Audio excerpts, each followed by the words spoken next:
在中国武侠文化中，剑常为君子所佩，刀乃侠盗所使。因为自古以来，剑就是帝王将相一种身份和地位的象征，给人的印象是高贵和典雅。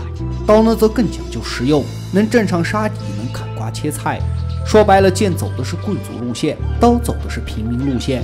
在金庸笔下的江湖中，顶尖高手大多是用剑的翩翩少侠，讲的是潇洒飘逸，是飞花梦影的诗意。古龙呢，则对刀有种狂热的痴迷。江湖草莽，铁血硬汉，讲的是一刀封喉，招招致命，来不及像剑客那样端个大甲子。我很认同一句话：金庸写的是武侠的侠，古龙写的是武侠的武，一个写意，一个写实。那么今天就给大家推荐一部风格独特的写实武侠电影《断刀客》，由徐克执导，于1995年上映。马贼杀戮，豺狼当道，良民遭殃，整个小镇是漫无边际的残忍和无处不在的恐怖。在人头攒动着来希望的集市上，几个马贼在光天化日之下强掳良家妇女。众人冷眼漠视时，幸得一位武艺不俗的和尚出手相救。这种路见不平拔刀相助的正义，让初入江湖的铁锤和定恩心生崇拜。然而到了午后，设伏于砖瓦之上的马贼们用锁链暗器将想象中的和尚困住，紧接着一石头飞去，将其残忍敲死。霸烈凌杀，弱肉强食，是这个江湖的真正面目。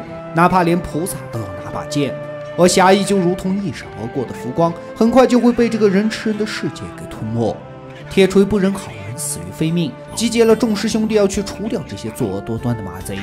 师傅向且正阻拦之余，对他们进行了严厉的处罚，因为弟子们所谓的行侠仗义，在他眼里只是种不计后果的幼稚。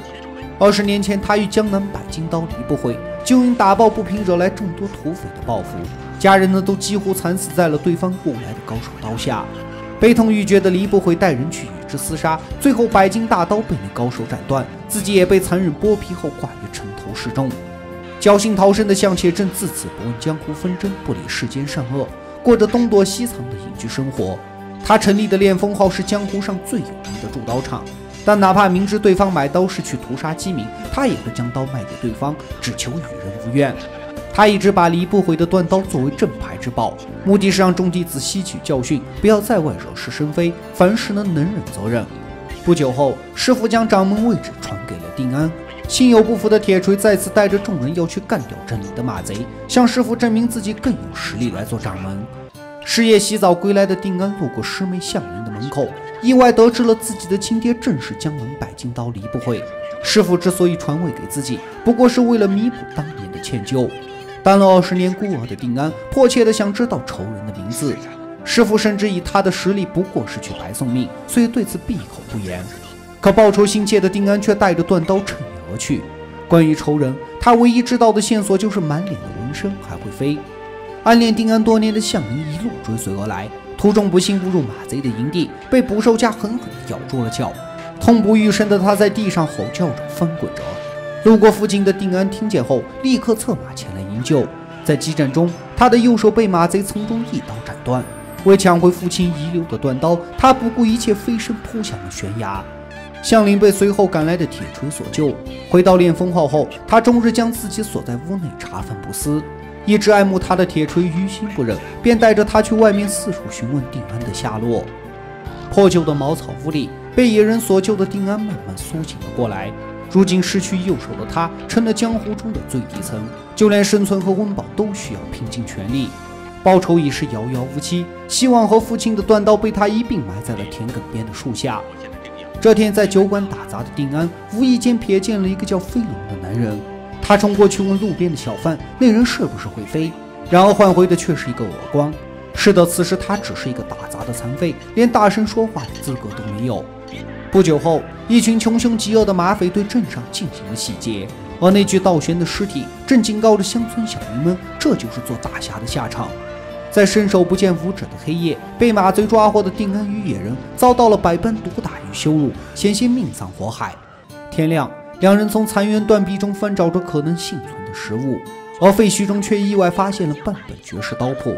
复仇又忘了定安买不起把好刀，只能挖出断刀苦练秘籍。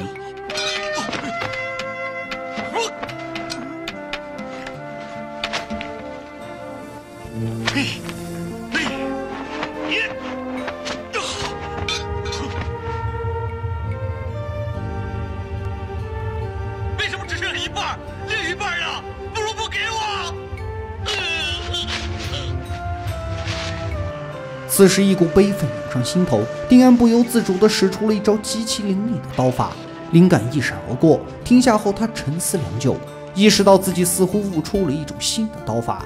随后，他将一根绳子系于腰间，反复演练，但始终难现之前的刹那锋芒。苦思冥想后，他终于悟到：尽信书不如无书。扯掉绳索，靠旋转来保持身体的平衡，忘掉刀谱，锋芒再现。终于，他练就出了绝世刀法曼陀罗之舞。很快，马匪们再次来袭，手握断刀的安定以迅雷不及掩耳之势冲了上去，但凡刀锋过处，皆是马匪的残肢断臂。天刚亮，村民们带着白菜，牵着羔羊，一一跪在门前要拜师学艺。这其中就有先前打他耳光的小贩。尝尽世间冷暖的安定明白，他们并不是发自内心的想找一个师傅，而是要找一个替自己挡灾抵难的大侠。大侠这顶帽子他实在戴不住，更重要的是他还身负大仇。于是他带着野人悄悄离去，半夜寄宿在了一家客栈的猪圈里。意外捡起的铁链让他的断刀用得更加得心应手。半夜马匪前来客栈劫掠，眼见住在2楼的师妹向林被抓，定安缠起面纱将其救下，但并未与其相认。另外一边，损失惨重的马匪首领骷髅找到了飞龙，打算联手洗劫练风号。他们先是假扮成落难的商队骗开了大门，接着便夺刀杀人，双方厮杀数十个回合不分胜负。这时飞龙从天而降，向且正和铁锥虽拼死抵抗，但仍然不敌，只能负伤一路逃遁。竹巷的转角处，一个极具王者之气的黑衣少年站在那里，仔细看去，发现竟然是定安。这时飞龙紧追而来，身形飘忽不定的定安旋转着手中的断刀迎面而去，抽出双刀的飞龙纵身跃向空中，自上而下划下定安，一刀紧似一刀，杀机步步紧逼，所过之处皆是凌乱断裂的竹竿。定安避其锋芒，待飞龙稍有懈怠时，于光影的交错中加快刀势反攻回去。飞龙，你太慢了！快点，再快点，快点！要快是吧？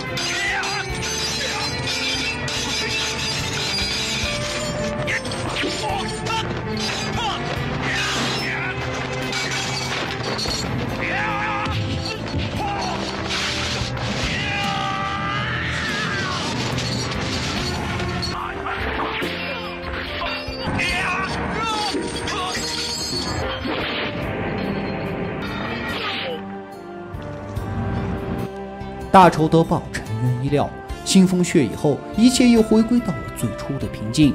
定安不顾师妹期盼的目光，带着野人转身而去。曾经初入江湖的安定和铁头向往正义，憧憬着能成为锄强扶弱的大侠。但历经江湖恩怨，饱尝人世冷暖后，才明白所谓的大侠不过是多管闲事的刀下鬼，不过是弱者对强者的一种道德绑架。在这个失控的江湖里，弱肉强食是唯一的真理，比的是谁刀快谁就可以活着。强者可以为父报仇，可以成为大侠或者称霸一方，弱者只能如同草芥一般任人宰割。所谓公道和对错，不在人心，在于实力。包括安定能过上与世无争的日子，是因为他有了足够的强大，强到无人敢与争锋。否则剥皮示众便是他的下场，或者像师傅那样过东躲西藏的生活。在这个世道里自保且难，又谈何去救芸芸众生？所以最后历经杀戮纷争、江湖浮沉的安定和铁头知道了平静生活的可贵，于是悄然离去，归隐江湖。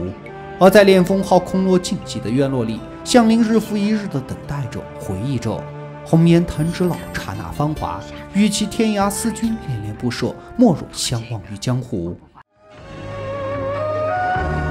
茫然孤独一个人回望，前尘往事如好梦一场，还没迷蒙感觉的悲伤，纠缠不休堆积在心上。事到如今已经不想想曾经拥有一切的模样，岁月前路遥远的漫长，伤痕热泪谁能遗忘？夜已老，月正高，心在涨。